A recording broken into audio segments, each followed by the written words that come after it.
Аллахтан сый көрө берсин. Рахмат. Кам болбогулайчы. Салам достор.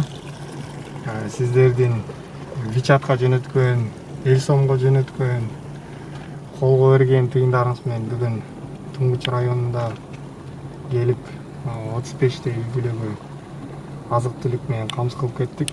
Бирге чогуу. Ар бир ошол жөнөткөн тыйыныңыздар Алла Тааланан, Кудайдан миң эселеп келсин. Орозо учурунда да ошо соопсуздуктардын баары, тилектерибиздин баары кабыл болсун. Өзү негизи орозо учурунда эле бири-бирибизге көмөк көрсөтүп, көстөн башка ошол бир жылда 365 күн болсо, ар бир күн бири-бирибизди ойлоп, бири-бирибизди колдоп, бири-бирибизге кызмат кылып туралы, айым бирге болойлу.